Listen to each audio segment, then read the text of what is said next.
Sevasmiotati, Your Eminences, Metropolitan from Fanarion, Bishop Agathangelos, Director of Apostoliki Diakonia, and also representative to the Archbishop of Athens and all Greece, Ieronymos, Your Eminence Metropolitan Grigorios from Peristerion, Your Eminence Metropolitan Archbishop Theodoros from the Roman Catholic Church of Athens, Father Benjamin, chaplain to the Anglican Church, Minister Voridis, Minister to Refugees and Asylum Seekers in Greece, Vice Minister Papaioannou from Minister of Education and Religion, General Secretary Mrs. Myrogianni to the Foreign Affairs, especially for Greeks in diaspora and public diplomacy,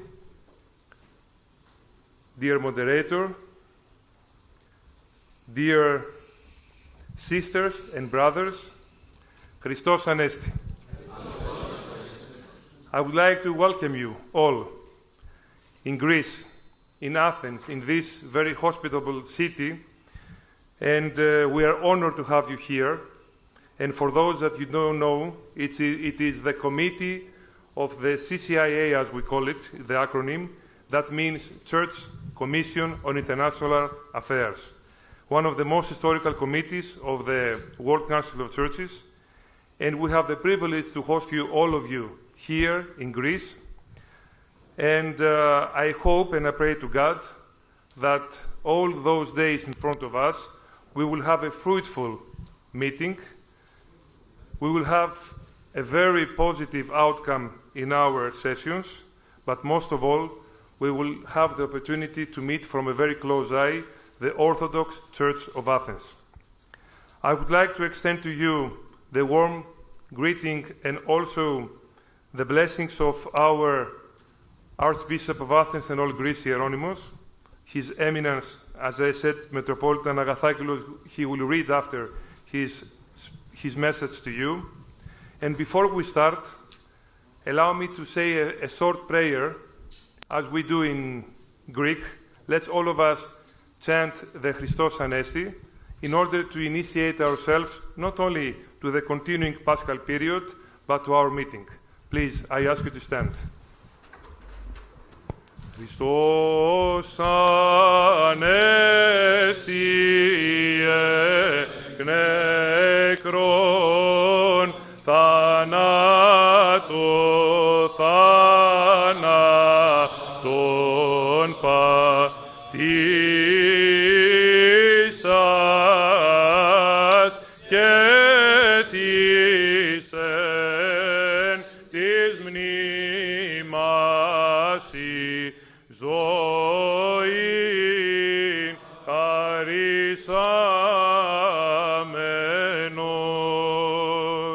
Christ is risen. Welcome.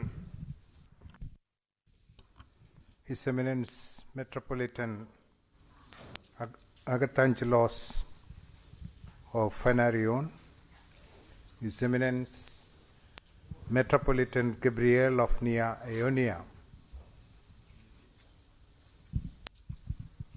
Eminences, Excellencies, esteemed church and ecumenical leaders from different parts of the world, fellow commissioners of the Commission of the Churches on International Affairs of the World Council of Churches, and friends,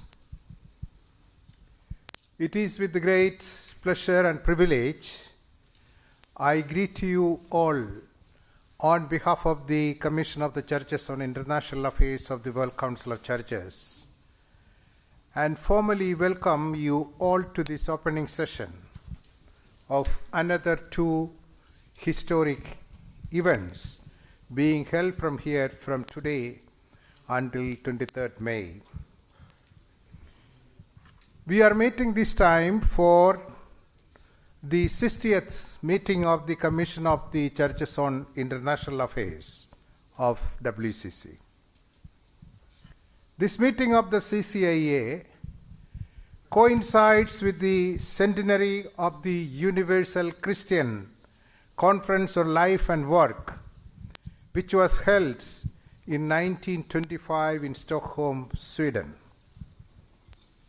The Stockholm Conference paved the way for the emergence of the life and work movement within the 20th century ecumenical movement, followed by another life and work conference in 1937 that was held in Oxford, England,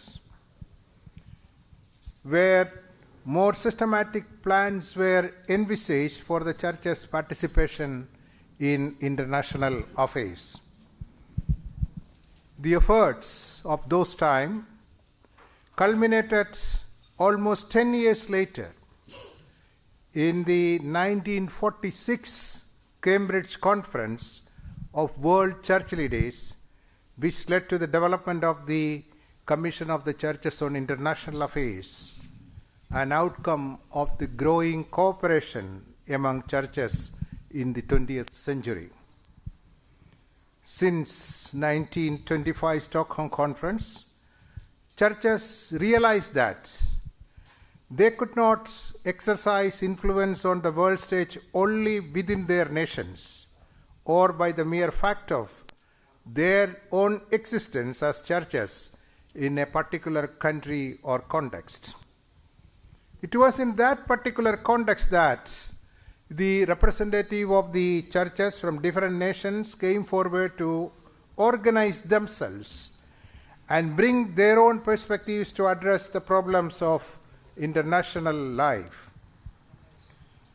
When we look at the issues and themes deliberated at the 1925 Universal Christian Conference on Life and Work, it becomes evident how those issues faced by the world were addressed within the framework of the Church's obligation in view of God's purpose for the world. While I was going through the report of the Universal Christian Conference of Life and Work held in 1925, I could find how many issues were identified and addressed by the Stockholm Conference and were relevant in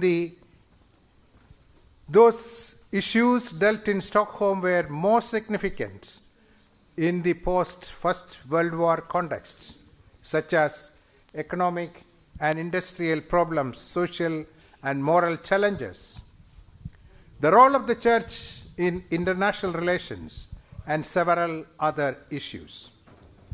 It has been often quoted that never before had such a representative assembly of church leaders been seen in Europe. Today, we ask ourselves what made this conference important 100 years ago. What makes us still remember what happened in Stockholm 100 years later? In the history of 20th century Christian ecumenism, life and work movement represents the attempt of Protestant and Orthodox churches reach consensus on the Church Universal's practical role in society.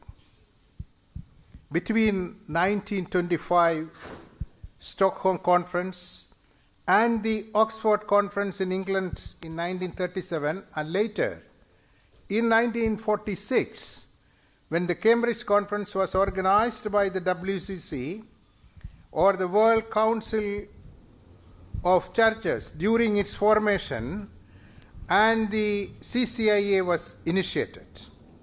The message from the 1925 Stockholm Conference played a significant role in addressing emerging issues in international affairs. Stockholm Conference transmitted and reflected beyond the period and continues to be reflected in the work of the CCIA, including its ecumenical advocacy at the United Nations, what is being carried out even now. The opening words of the then Archbishop of the Lutheran Church in Sweden at the 1925 Stockholm Conference reminded the gathering 100 years ago that when the Spirit of God visits humanity, it is the same flame that is kindled in human hearts, although land and water separate them. We recall now the statement of the organizer and the chief architect of the 1925 Stockholm Conference, especially in light of the innumerable crises we face in our contemporary context, and they are still relevant in our own contexts. In the coming days, we will be looking into several aspects of the relevance and impact of the 1925 Universal Christian Conference on Life and Work, and also the follow-up conferences.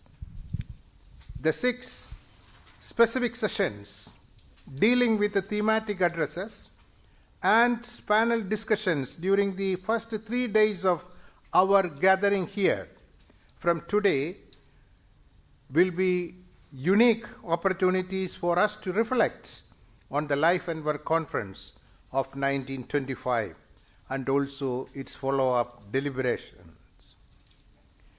The deliberations in this conference will be helpful for us to further reflect on our own ecumenical engagement through the Commission on International Affairs of the WCC, as well as other ecumenical instruments within the framework of the World Council of Churches. Having made these introductory statements, let me take this opportunity to introduce the distinguished guests who are in our midst. We have with us His Eminence Metropolitan Agathangelos of Fanarion attending this session as representative of His Beatitude Archbishop Ieronymos II of Athens and all Greece. His Beatitude Archbishop Ieronymos was planning to attend this program, but unfortunately he is traveling overseas and could not be part of this program.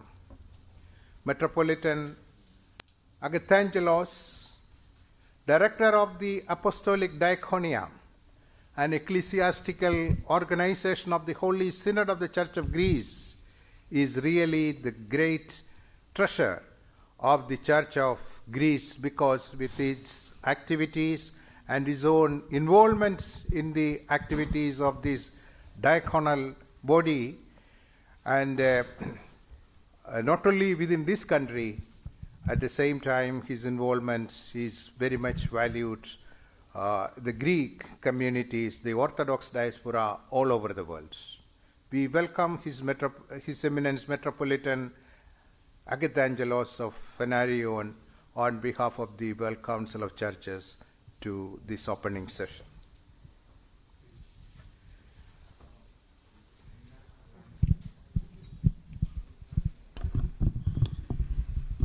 His Excellency Makis, Voridis, Minister for Migration and Asylum. He has a greeting from the Archbishop to address to all of us. Yeah. You will read it now or after? After. Okay. Yeah. Let's see. Asylum of the Government of Greece. His Excellency Makis Voridis has held various ministerial positions during the past 2 decades, including Minister of Infrastructure, Transport and Networks, Minister of Health, and Minister of Agriculture Development and Food, Minister of the Interior, Minister of State at the Presidency of the Government, and currently he serves as Minister of Migration and Asylum. We welcome you, Your Excellency, to our midst.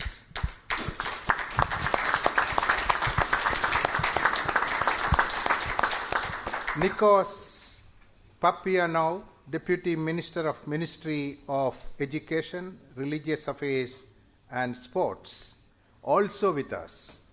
He was former rector of Aristotle University of Thessaloniki. We welcome Your Excellency to this special commemorative event of the Life and Work movement. Madam Maira Myrogianni, Secretary General of Greeks Abroad and Public Diplomacy in the Ministry of Foreign Affairs. She has previously served as Secretary General for International Economic Affairs at the Ministry of Foreign Affairs. She also has academic background in studies on social discrimination immigration, citizenship, human rights, European law, all these concerns are very much part of the Commission of the Churches on International Affairs work. This is also an occasion and opportunity to acknowledge and express our deep appreciation to the leadership of the Church of Greece for extending an invitation to the CCIA to Athens and decided to host these two events very graciously. We are extremely thankful to His Eminence Metropolitan Gabriel of Ionia, a member of the World Council of Churches Executive and Central Committees, and Moderator of the Public Issue Committee of the Central Committee of WCC, and also a member of the CCIA. His leadership in the global ecumenical movement is very much valued by many across the world, not only within Greece. And we are hoping that he will continue to provide leadership in WCC in the coming years too. Hosting these two events side by side and covering all expenses for providing hospitality and other practical arrangements is not an easy task, as it involves substantial financial burden. I understand that at least 50,000 euro he has to raise to spend for hosting these week-long events, these 2 week-long events here in Athens. The CCIA, especially the WCC, is grateful to His Eminence Metropolitan for his initiative and ecumenical commitment.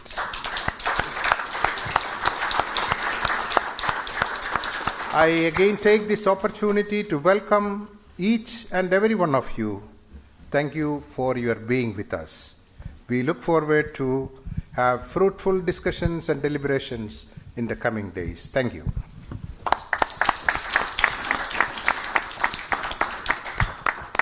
Now, may I call upon His Eminence Metropolitan Agathangelos, the representative of His Beatitude Archbishop Ieronymos of Athens, to extend greetings.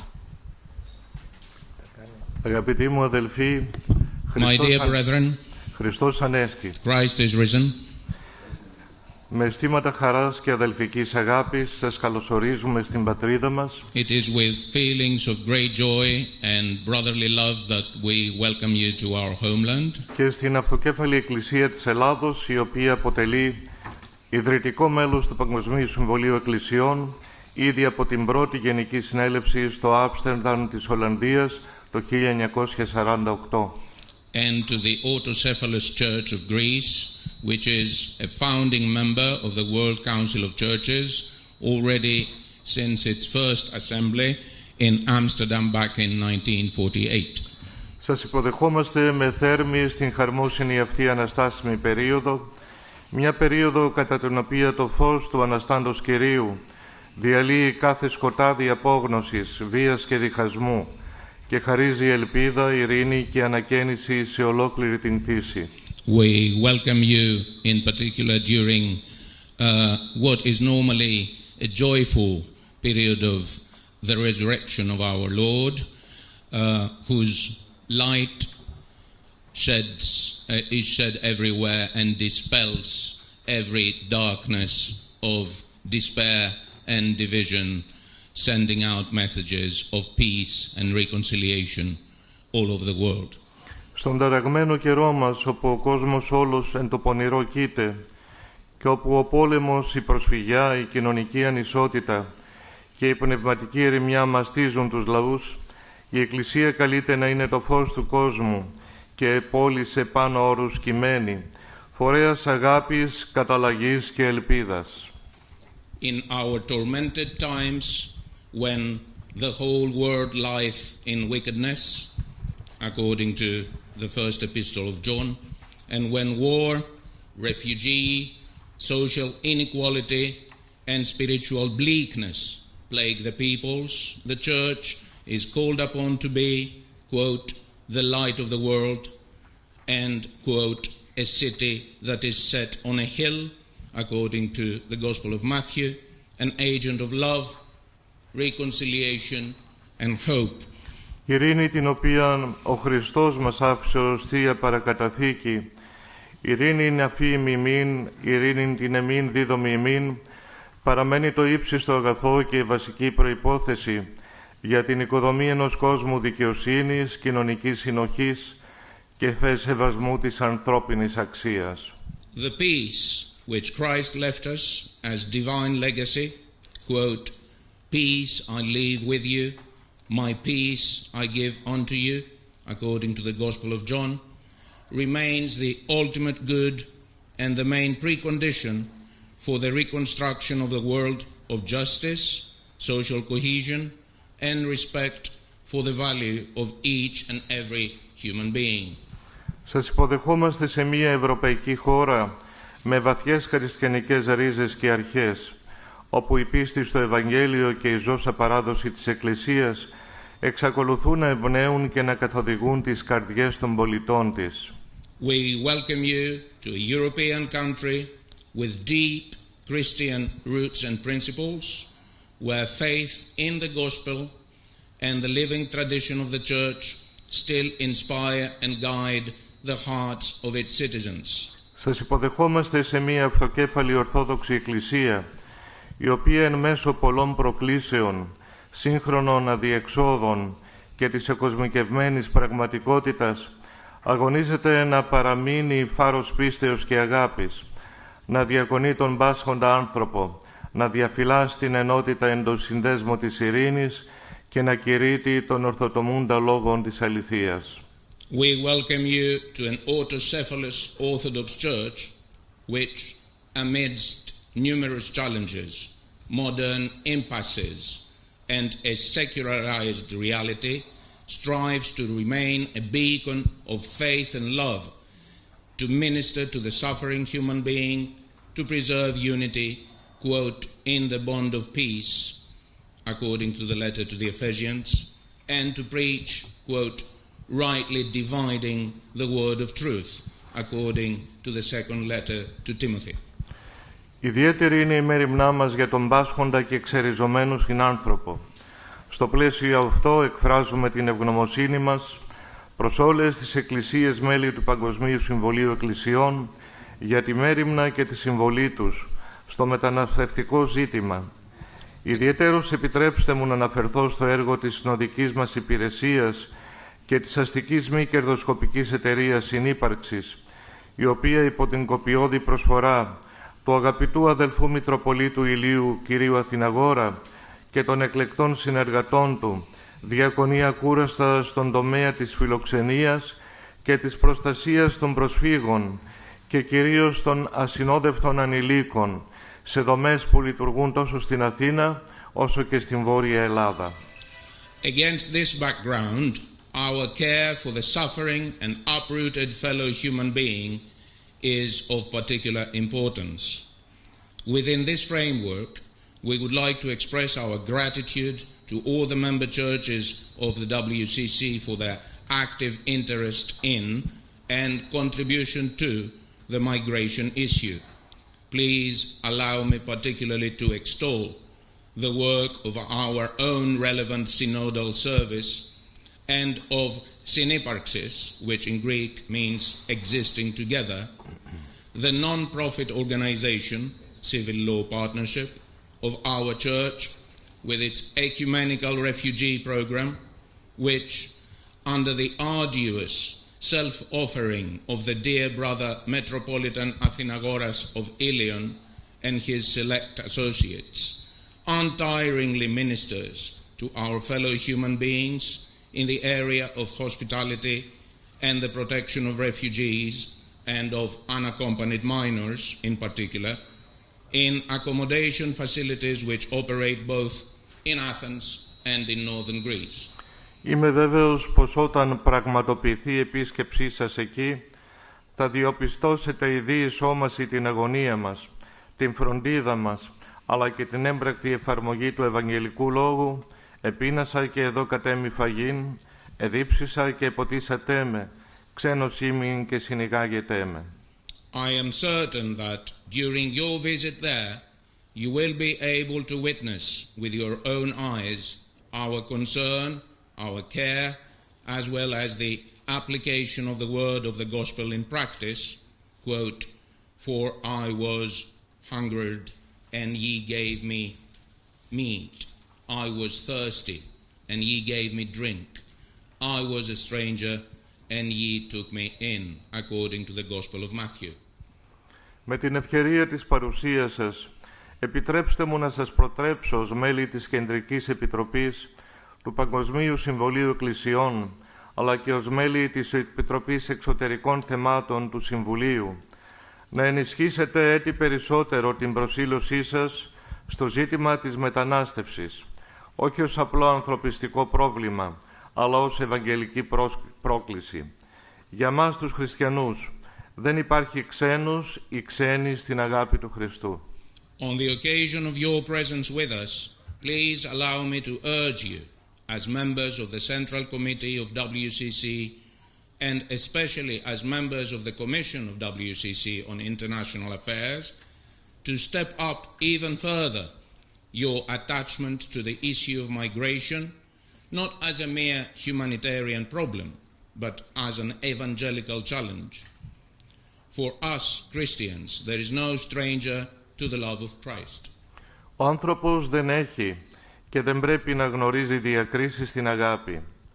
Όλοι δικαιούνται ένα καλύτερο μέλλον και όλοι χρειάζεται να έχουν την προστασία μας στα μείζωνα θεμελιώδη ανθρώπινα δικαιώματα. Οι εκκλησίες οφείλουμε να εργαζόμαστε με ζήλο στο θέμα αυτό. Οφείλουμε να αγαπούμε εν έργο και αληθεία και να μην κρίνουμε, να ανοίγουμε τις καρδιές και την αγκάλη μας σε κάθε εμπερίστατο αδελφό ή αδελφή μας. There should be no discrimination in love among fellow human beings. Everyone has the right to a better future and to our protection in terms of major fundamental human rights. We, the churches, must work with zeal on this matter. We must love, quote, "in deed and in truth," according to the first epistle of John, and refrain from judging.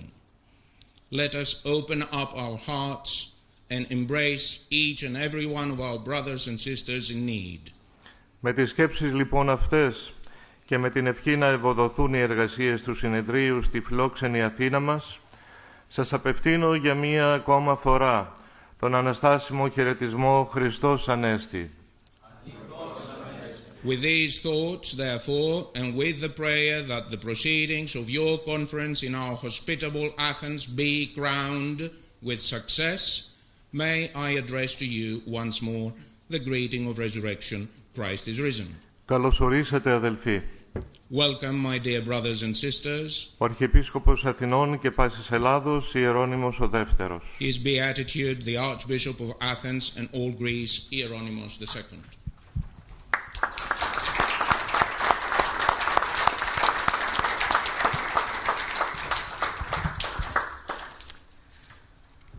May I request now His Excellency, Mr. Makis Voridis, Minister of Migration and Asylum.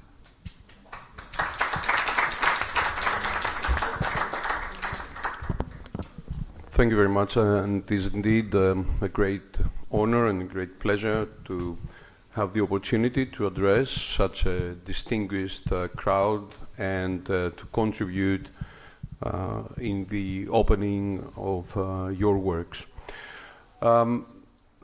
Already you have raised an important issue that is of primary concern for the Greek government, but I must say for most of the governments in EU and for the European Commission, which is of course migration.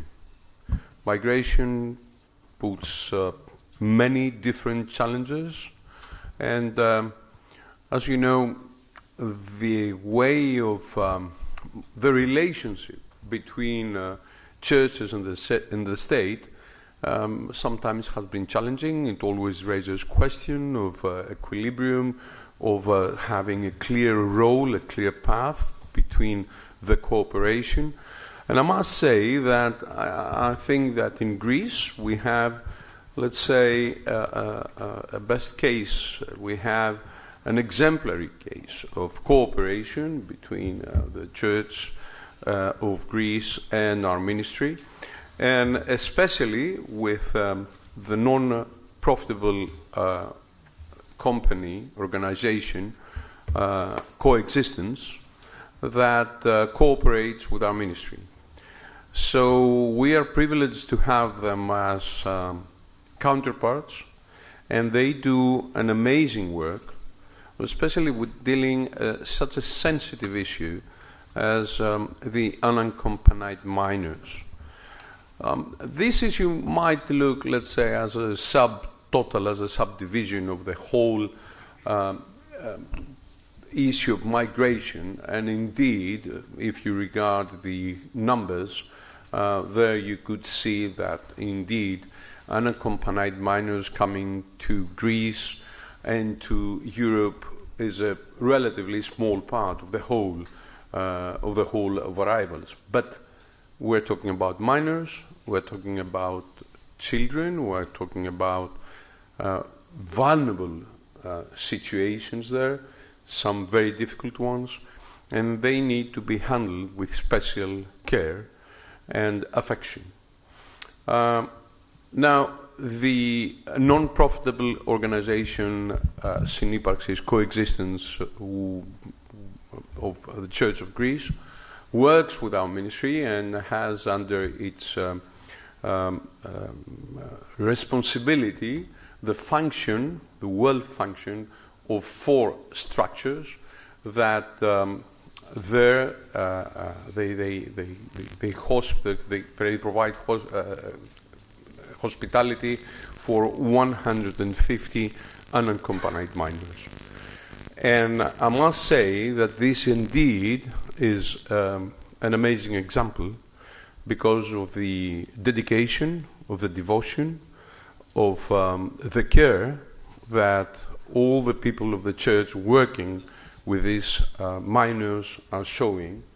And although the European programs do not allow for any kind of catechism, I must say that maybe this is not needed, because the best example is exactly this kind of care and affection that it is being shown by the Church to those very vulnerable people. So I must say that for all people who would like to see, also in very sensitive and delicate and difficult issues, a good example of cooperation between the state and the Church, I would urge them to come and study this case, because this is indeed a case study of a good practice that needs to be imitated also elsewhere. And I can say also from this podium that we would like to extend this cooperation.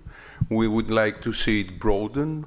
We'd like to see more programs working with you, because it's such a good example, and we really look forward to, and I think it would help a lot in this sensitive and delicate issue to continue this good practice. So, wishing to all of you all the best of your work. It is indeed, I must say, we are all very privileged and happy to have you in Athens. The work that you are doing is so important to all of us. So keep up the good work, and if we from the government or from the state can be of some help, please let us know. We'll do our best. Thank you.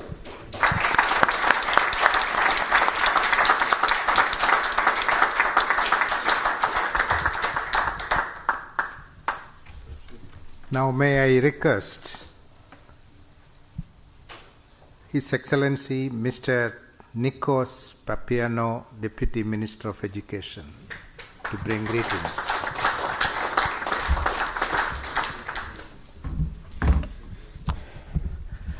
His Eminencies, Honorable Minister of Migration and Asylum, Honorable Secretary General of Ministry of Foreign Affairs, distinguished guests, good afternoon also from me.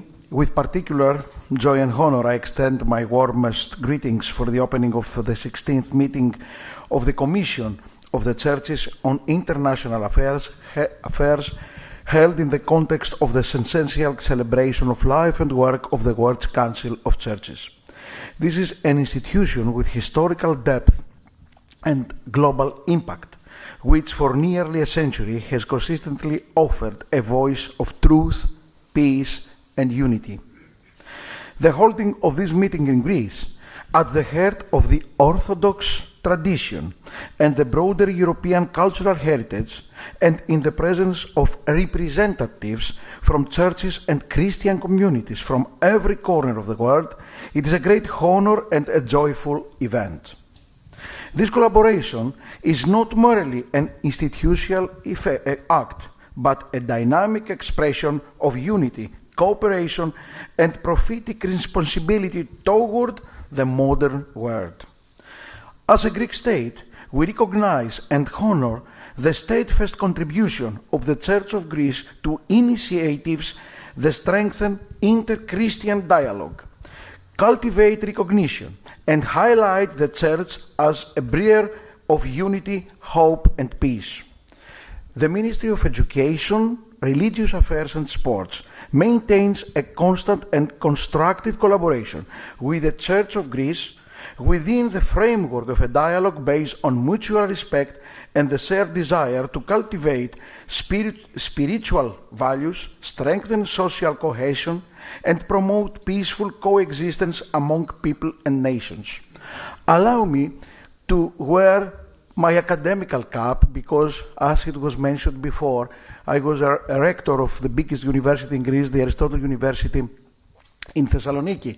And according to the academical position, His Eminency Gregorios, I think that he will agree with me, the two schools of theology in Athens and in Thessaloniki, they strongly support. They are very close to these targets, and all the colleagues, the academical colleagues, are work together with all of you in this excellent and in this excellent way of thinking and practicing. Finally, we welcome every initiative of the Church that transcends national borders and serves the universal character of the Christian message.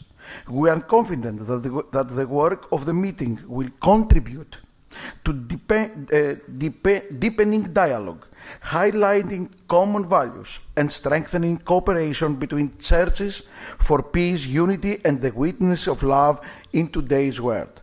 With these sentiments, we warmly welcome all participants to Greece and wish fruitful and blessed deliberations. Thank you very much. I request Ms.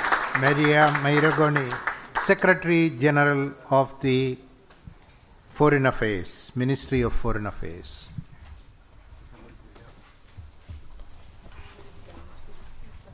Eminences, Honorable Minister of Migration and Asylum, Mr. Voridis, Honorable Deputy Minister for Education, Religious Affairs and Sports, Mr. Papaioannou, Excellencies, distinguished guests, ladies and gentlemen. Christ is risen. It is a great pleasure and honor for me to be present today at the Life and Work Centenary Conference held by the Commission of the Churches on International Affairs of the World Council of Churches. I warmly welcome in Greece all the delegations of the World Council of Churches. I particularly acknowledge the presence of the representatives of the Church of Greece, His Eminence Agathangelos of Fanarion, representative of Archbishop, and His Eminence Gabriel, Metropolitan of Ionia, Philadelphia, Heraklion, and Chalkidona, and the Director of CCIA, the Honorable Director of the CCIA. I take this opportunity to convey also a greeting message from the Minister for Foreign Affairs, Mr. George Gerapetritis, the Minister of Foreign Affairs, and the General Secretariat for Greeks Abroad and Public Diplomacy consistently express their strong interest for the dialogue between the Orthodox Church and other Christian churches and confessions, which can lead to cooperation on promotion of human values. We follow with keen interest the activities of the World Council of Churches and more particularly the Council's commitment to interreligious dialogue and cooperation. The Greek government attaches great importance to the development and promotion of interfaith dialogue as a means to peace building and conflict resolution. In this context, the Ministry of Foreign Affairs Strategic Plan for Greeks Abroad 24-27 recognizes, among others, the constant presence and activity of orthodoxy in regions of particular geopolitical importance. Its contribution to the promotion of interreligious dialogue and the mitigation of difference aimed at peaceful coexistence with other religions and faiths has also been substantial. The living Greek Orthodox tradition is a valuable foundation for dialogue, cooperation, and cultural connection. In this dialogue, Greece does not only offer the geographical location, but also a living historical legacy that unites, inspires, and proposes paths of peace. The Greek government is proud to acknowledge the decisive perspective of the Greek Orthodox churches in the Middle East in what concerns the inter-Christian dialogue. The Ecumenical Patriarchate of Constantinople has likewise been an ecumenical advocate of interfaith tolerance and cooperation. Besides this, religion is an extremely important part of the human rights agenda, as it can be a channel for promotion of mutual respect, tolerance, and peaceful coexistence through its positive values that promote human rights. By elaborating the humanitarian values and messages that all religions share, we can promote our common understanding and cooperation, constructing a sustainable culture of religious tolerance and contributing to the promotion of world peace. Distinguished guests, Greece is deeply concerned over the increasing violence against Christians and religious minorities in the Middle East. We are deeply worried about the situation of Christian communities in Syria and Lebanon. Because of the precarious security situation, as well as the domestic economic and political stability there, Christians have been forced towards expatriation. We strongly believe that all Christian churches and communities in the Middle East should be protected and supported in order to remain safe and secure in their lands. The protection of Christians in Syria and in the wider region is one of the first issues raised by Greece as a non-permanent member of the UN Security Council. Greece is a firm advocate of the purpose of fundamental principles of the UN Charter and remains an active supporter of the multilateral rules-based system within the United Nations. As a member of the European Union, Greece has always fought against religious intolerance and for freedom of religions or belief. In this regard, we have mainstreamed our actions through the UN system and the interfaith dialogue through the Council of Europe, as well as other international organizations and fora. At a national level, we firmly believe that awareness raising and knowledge are key in fostering values such as mutual respect and tolerance. Significant importance has to be accorded to actions aimed at maximizing efforts to combat hatred, including by means of promoting and supporting intercultural and interreligious dialogue. For this reason, we encourage any initiative in this direction, such as today's conference. We trust that all international guests shall be able to examine ways for common policies and cooperation regarding Christian unity, friendship, and common understanding. I sincerely wish every success in this conference work. Thank you. Thank you.